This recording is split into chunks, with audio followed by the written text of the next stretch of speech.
The unprecedented expansion of government ushered in by this president has made many of us forget about the limited government envisioned by our founding fathers or even some of our more conservative presidents. Now, with an administration that claims government should take responsibility for everything from health care to the banking industry, it's easy to forget exactly what Uncle Sam should be taking responsibility for and what things it should keep out of. A brand new book is reminding us of the answer to that very important question. It is A Simple Government: 12 things we really need from government and a trillion that we do not. The author, former Arkansas governor, host of Huckabee right here on the Fox News channel, Governor Mike Huckabee. Governor, good to see you. Great to be here, I'd shake Sean. your hand. I don't want to get you sick. I would usually ask this question last, but I'm going to ask it first. All right. All right. I read this book and I say, Mike Huckabee's thinking about running for president. Of course I'm thinking about it. You know, I read all these stories the reporters write, and they say, you know, it's definite that he's not running. And I'm thinking, really? Somebody should have asked me. Of course I'm thinking about it. It's all right, just that but I would say decision. 6 months ago when I asked you, you were reluctant.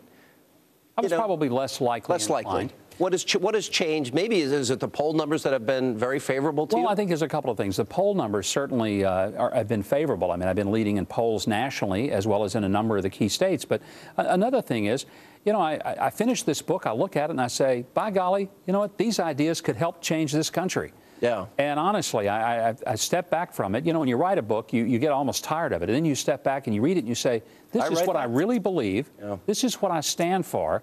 And maybe I should put it out there and find out if there are people in this country who agree with it. See, I agree with your assessment. You've been one of the few people that have been honest about this. I think anybody that thinks beating Obama is going to be a cakewalk is out of their mind. I think, first of all, we don't know what the events are going to be. Right. We don't know what the economy is going to be like. We don't know what the world situation is going to be like.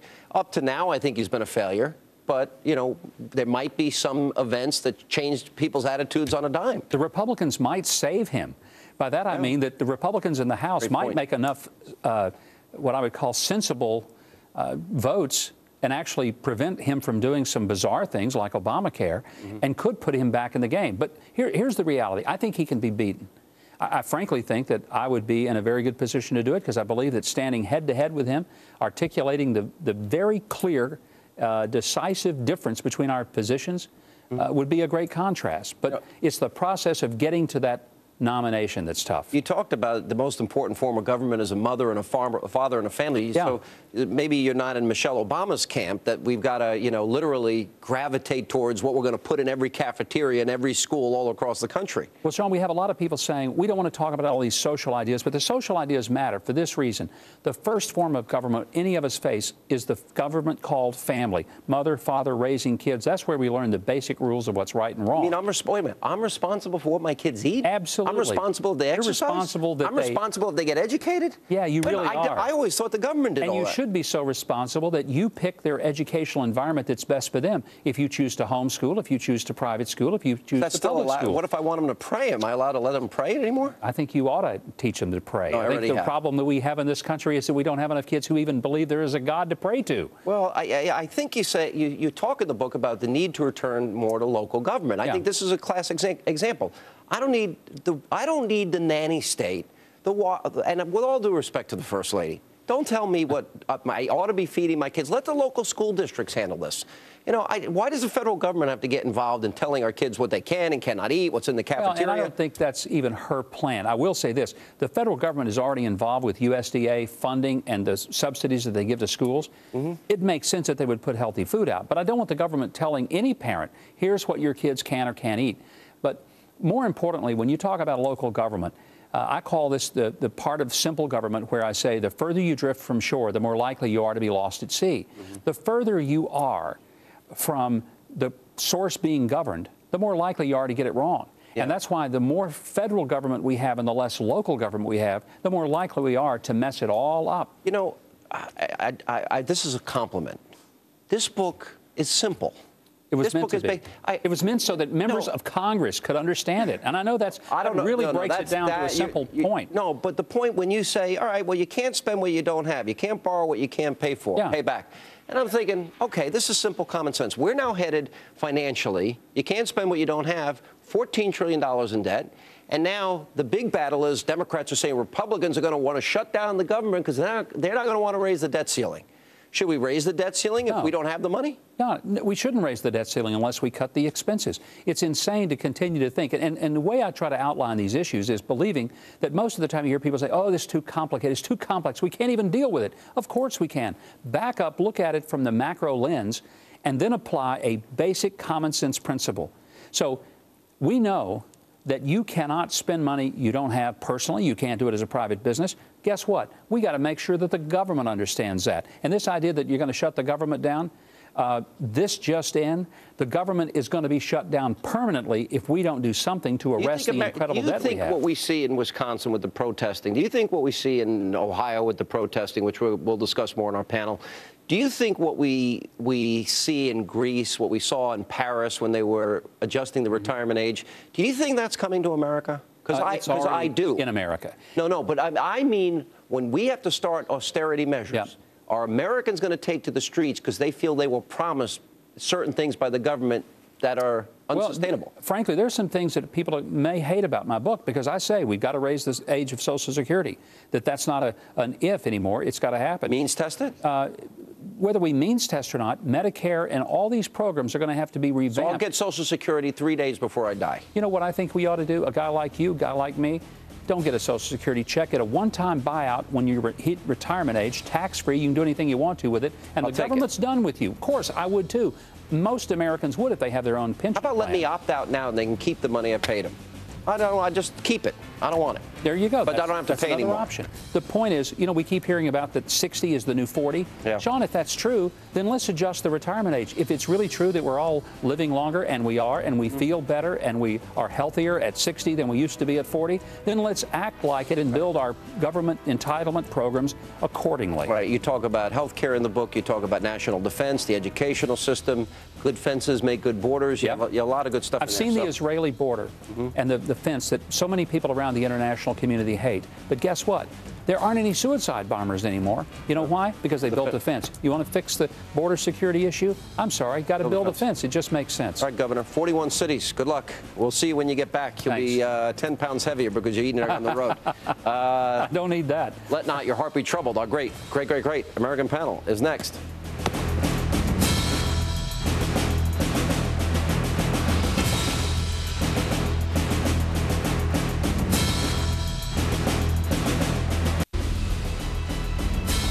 And tonight on our great American panel, he is the chief political correspondent for CBN News and a contributor for Right Network. David Brody's back. He's a Democratic pollster, Fox News contributor. The one and only Doug Schoen is with us, and she is a human rights attorney, award-winning filmmaker, and serves as director of the Lawfare Project. Brooke Goldstein is here. By the way, you had a great movie. It was called, because we had you on. The Making of a Martyr. Thank you for that exposure. That was tremendous. All right, now, we did this poll. It's time to reveal the results of tomorrow's big question tonight. We asked you about Wisconsin's budget woes, and we wanted to know whose side you were on. 94% side with Governor Walker. The unions got 6% of the vote, and 0% of you are still undecided. We have there are a lot of equivocation out there. Right. It fits in with Rasmussen's poll. The people support the governor. We had this guy on tonight saying, oh, no, the unions, they're out of touch. What do you think the unions are missing here in this debate? I'm not quite sure. I see this as a power grab. I think collective bargaining power is less about protecting the employees, more about stealing taxpayer money, and it results in a very unfair bargaining position. You literally have government on both sides of the table. I really don't understand what they're not getting. You know what I think it is? I think the people realize that they pay for their pensions, they contribute to their health care, and they're also paying for in full the health care of government workers that, on average, make more money than them. Yeah, Sean, I don't think there's any doubt that the state's fiscal problems unite everyone. And your audience more conservative than the populace, but certainly reflective of those values. What the unions have done wrong is not make this clear that they're prepared to do the kind of givebacks that have to be done to keep the state whole as a means of protecting the right to organize. And I'll tell you one, Obama interjecting himself here, and these politicians running to the Best Western in Illinois, I think has alienated the public. And I think what it's done is people say, wait a minute, we're bankrupt. You know, we're stealing from our kids and grandkids. It seems to me the Democrats don't realize they sort of missed the last election results. Well, Sean, here's the thing. I mean, Obama talks about this new politics that he wants, you know, that we enough of the old politics, we got to get to a different place. And then here he comes in on the side of the unions. I mean, no brainer politically, at least for him. But if he's going to talk about, you know, it's a time for a new politics, then you would think that this would be a moment for him. And once again, another moment missed. This is a huge challenge for the president. He's got to side with the unions. He's got to make it clear he's on their side. At the same time, he can't get reelected unless he moves to the center. You see, but look what's. You see, I agree with you, but he's not moving to the center. It's a feint. It's not even. Look, when he proposed the budget without any entitlement cuts, I thought that exposed everything. It was the missed opportunity. He could have showed himself to be fiscally conservative, got the message at 2010, and moved on. But the bigger picture here is I think this exposes this unholy relationship between unions and not rank and file. By the way, if you're a union member, I'm not talking about you. The union leadership, you know, not the firemen, the teachers and the policemen, but the unions that take tens and hundreds of millions of dollars a year from hardworking rank and file members. They give it to the Democrats. The Democrats end up giving them benefits states and the federal government can't afford. They kick the can down the road.